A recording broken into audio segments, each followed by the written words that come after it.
स्वतः नितीन गडकरी यांचे काही आक्षेप होते. कामठी मतदारसंघ असेल, राजुरी मतदारसंघ असेल, बीजेपीचे मतदारसंघामध्ये कसे घोटाळे झालेले आहेत, या संदर्भात काही संशय आणि आरोप झालेले आहेत. त्याच्यामुळे आम्ही मुख्यमंत्र्यांना आवाहन केलेलं आहे की मुख्यमंत्री म्हणून तुम्ही न येता तुमच्या पक्षाचे प्रतिनिधी म्हणून तुमचे जे 2 इतर सहकारी आहेत सरकारमधले, की त्यांच्यासह तुम्ही या सर्वपक्षीय शिष्टमंडळात सहभागी व्हा आणि निवडणूक आयोगाकडे जे आम्ही चर्चा करणार आहोत त्यात तुम्ही सहभागी व्हा, त्या चर्चेत सहभागी व्हा.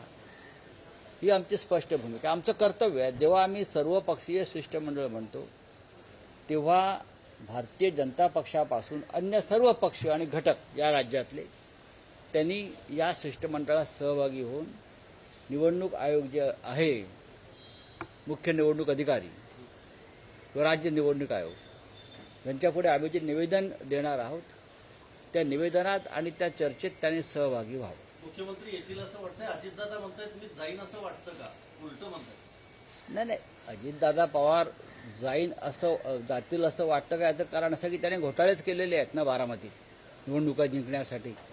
तो मुद्दा समोर येऊ शकतो.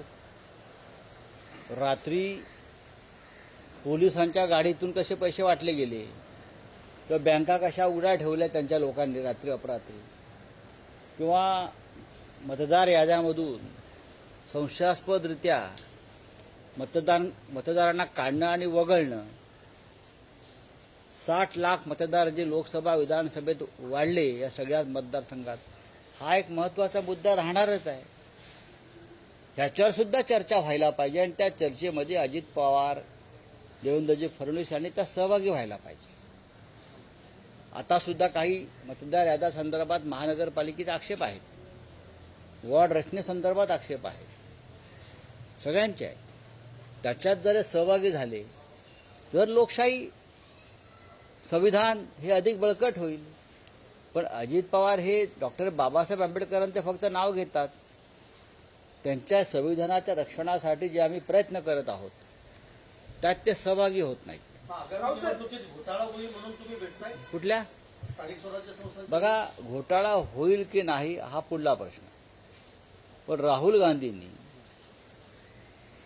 मतांचा अधिकार, बरं का, वोट अधिकार यात्रा आणि वोट चोरी हा विषय देशभरातल्या घराघरात आणि प्रत्येक माणसापर्यंत नेला हे सत्य आहे.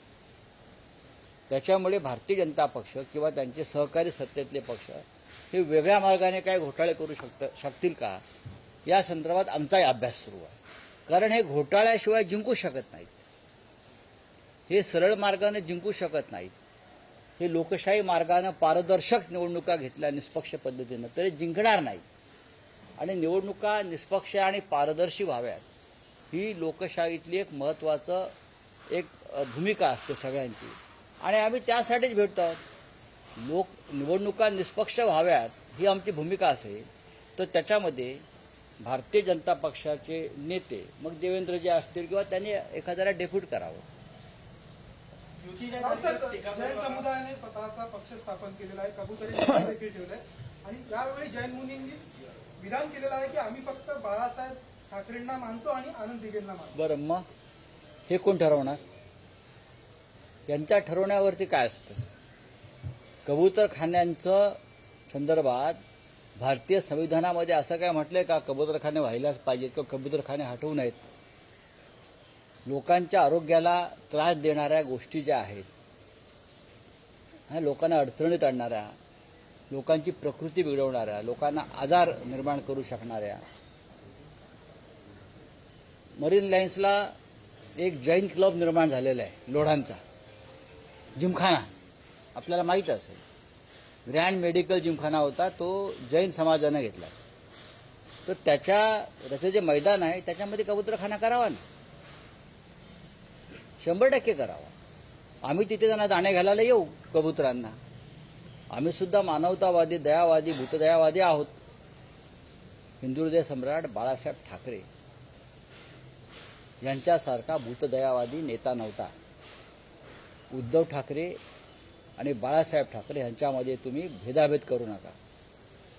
उद्धव ठाकरे साहेब त्याच पक्षाचे प्रमुख आहेत जो बाळासाहेब ठाकरेंनी स्थापन केला, लक्षात घ्या. आणि आनंद दिघे त्या पक्षाचे जिल्हा प्रमुख होते ठाण्याचे. एकीकडे तुम्ही हंबरडा मोर्चा काल काढलेला आहे, आता सरकारनं निर्णय घेतला शेतकऱ्यांच्या कर्ज वसुलीला वर्षभरासाठी स्थगिती मग आमचा हा हंबरडा मोर्चाचाच परिणाम आहे ना.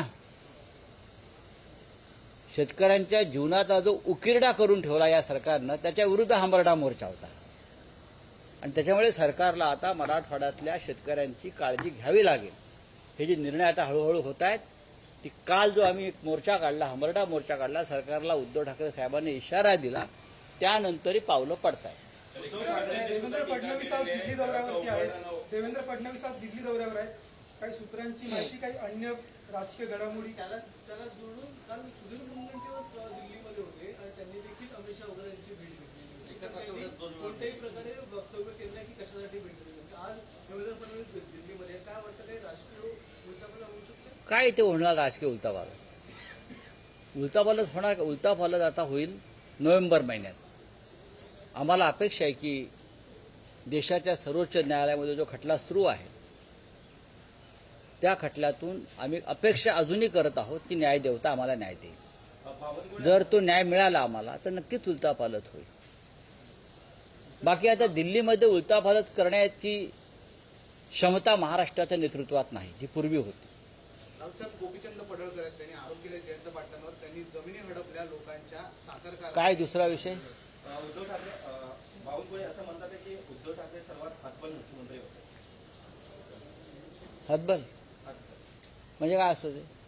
ज्याने शेतकऱ्यांचं कर्ज माफ केलं एका झटक्यात, ज्याने करोना आणि कोविड काळामध्ये या महाराष्ट्राला जीवदान दिलं, करेक्ट, त्यांना हतबल मुख्यमंत्री म्हणणं म्हणजे स्वतः किती लाचार लोचट आहोत हे दाखवलं.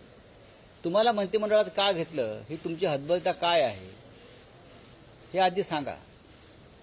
या राज्यातलं सरकार जे आलेलं आहे हे भ्रष्ट मार्गाने आलेलं आहे, घटनाबाह्य पद्धतीने आलेलं आहे.